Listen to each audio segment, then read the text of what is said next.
Udah 2 tahun DB nggak ngeluarin in-ear monitor. Sekali ngeluarin langsung heboh.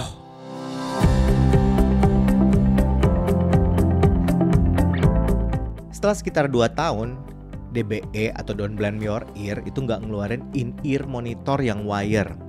Tapi di awal tahun 2025 ini mereka ngeluarin ini nih, Moku Buds yang harganya di kisaran Rp200.000. Fitur-fitur dan desainnya cukup menarik. Langsung aja kita bahas ya. Yang pertama kita bahas tentu saja fitur, spek, dan paket penjualannya. Sudah over ear, detachable, jacknya udah L-shape, 3,5 mm, gold plated, kabelnya braided copper. Sudah support mikrofon dan remote control. Desainnya menarik banget, kayak kayu-kayu gitu. Sound quality-nya punya tuning bass yang cocok untuk berbagai kegiatan. Untuk spek dan paket penjualannya seperti ini Music Lover.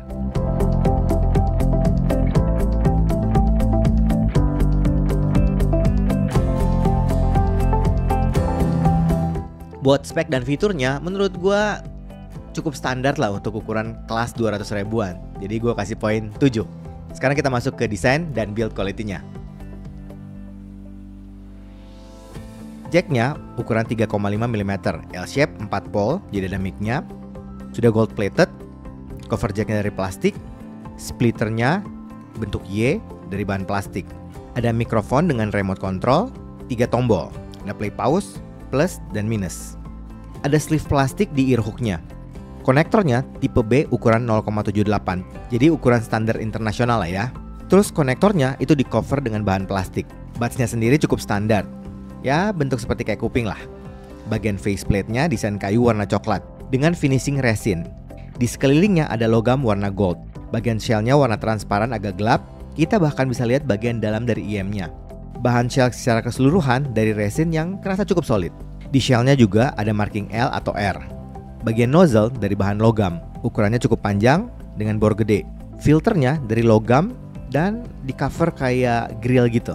Ear tips bahan silikon, masih cukup lembut warna abu. Nozzle-nya pendek dengan bor sedang. Desainnya Music Lover, terutama bagian faceplate-nya gue cukup suka. Jadi kayak earth tone gitu lah. Ya, jadi bentuk-bentuk kayu, warna coklat, terus ada lapisan goldnya. Jadi menarik banget. Gue cukup suka sih. Build-nya juga kerasa cukup solid. Karena itu total untuk build sama desainnya gue kasih poin 7,5. Sekarang kita cobain fittingnya Music Lover. Buat gue fittingnya kerasa nyaman kok. Sealing sama isolation juga bagus, kerasa kedap. Terus kalau gue pakai lama nggak sakit. Untuk fittingnya gue kasih poin 7,5. Sekarang kita cobain sampel dari mikrofonnya. Nih kayak gini nih. Music Lover, ini adalah rekaman mic dari in-ear monitor DBE Moku Buds. Ini adalah rekaman mic dari in-ear monitor DBE Moku Buds. Menurut gua suara mikrofonnya ini oke banget loh Music Lover. Detail, clear, jelas, powernya juga bagus. Dan yang paling gua suka, suaranya natural. Karena itu untuk kualitas mic-nya gua kasih poin 8. Sekarang kita masuk ke sound quality-nya. Buat review ini, gue pakai DAC favorit gue yang baru, yaitu Onyx Alpha. Buat suaranya menurut gue ini cukup aman sih untuk tuningnya ya. Cenderung kayak U-shape gitulah. Gue cukup suka sama impact bass-nya. Kerasa punchy dan lumayan cepat kok. Jadi antara kualitas sama kuantitasnya cukup seimbang. Ini tipikal bass yang lumayan oke. Buat mid-nya, arahnya U-shape kan, jadi kerasa memang mundur. Tapi tenang aja, ini karakter yang memang masih dibawa dari DBE. Jadi mereka masih bawa tonal khasnya DBE. Agak cenderung U-shape, tapi vokalnya masih kerasa clear, detail, jelas, dan masih cukup intimate kok. Sedangkan untuk treble-nya, ini kerasa open, airy, cukup extend. Memang kali ini gue ngerasa agak sedikit berbeda dengan karakter khasnya DBE. Biasanya DBE kan kalau in-ear monitor yang wire-nya itu cenderung agak smooth. Tapi kali ini mereka bikin ya mungkin dengan ngikutin zaman sekarang ya, yang sedikit agak lebih extend. Tapi buat gue ini lebih cocok loh. Overall, tuning suaranya akan cocok banget untuk hampir semua jenis lagu. Alias ini bisa dibilang all-rounder.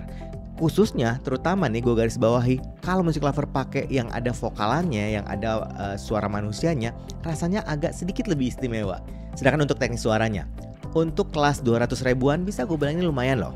Gue bisa dengerin mikro detailnya, clarity-nya juga cukup oke, resolusinya juga bagus, tekstur suara kedengeran dengan jelas, soundstage-nya presisi, pinpoint suaranya, arah suara itu jelas dan sesuai gitu arahnya. Buat 3D imaging masih cukup lega lah. White-nya masih dapet, depth sama height-nya juga masih bisa kerasa. Separasi instrumen aman, kedengaran kepisah-pisah semuanya. Transient, surprisingly juga masih oke loh. Cukup cepat, cukup presisi, dan cukup responsif. Buat dynamic range, termasuk bagus. Suara kecil, itu nggak ada yang hilang. Yap, jelas semua frekuensinya, masih kedengaran semua. Terus kalau suara keras masih cukup kekontrol. Memang sih kalau kita boost sampai gede banget, efeknya ya bassnya memang agak over sih, tapi masih aman kok. Sedangkan untuk noise floor, nah noise floornya terus terang kalau di volumenya cukup tinggi, gue ngerasa ada sedikit noise. Tapi overall masih nggak mengganggu. Untuk kualitas suaranya Music Lover, budget 200 ribuan, menurut gue ini cukup proper kok. Gue bakalan kasih poin 7,5. Pendapat akhir gue tentang in-ear monitor Moku Buds dari DBE ini. Memang sih gue ngerasa DBE 2 tahun terakhir ini lebih fokus ke produk-produk wireless dan produk-produk gaming. Tapi ternyata pas mereka ngeluarin kekuatan mereka yang dulu selalu mereka tonjolkan, yaitu EM Wire, ternyata masih kejaga kok kualitasnya. Dan bahkan mereka bisa improve dan ngikutin tonal dan perkembangan zaman. Mereka masih bawa karakter DBE, tapi improve-nya cukup signifikan. Terus kualitas mic-nya ini bagus loh. Gue pikir ini bakalan cocok untuk kegiatan online meeting. Selain itu, mereka juga konsisten dengan membuat desain yang menarik, build quality yang bagus, walaupun harganya cukup affordable. Gue pribadi sih cukup suka sama in-ear monitor ini, Moku Buds dari DBE. Tapi kan itu pendapat gue Music Lover. Bagusnya sih, cobain sendiri, audisi sendiri, dan pastikan selalu percaya sama kuping sendiri. Anyway, kalau Music Lover ada yang pengen nanya-nanya tentang Moku Buds ini, ataupun mungkin punya pendapat, bisa nulis di kolom komen. Nanti kita bisa diskusi di sana, oke? Kayaknya gitu aja dari gua hari ini. Kalau suka dengan channel ini, like, comment, share, subscribe, dan ingat juga untuk nyalakan loncengnya. Oke, sampai ketemu lagi. Dadah.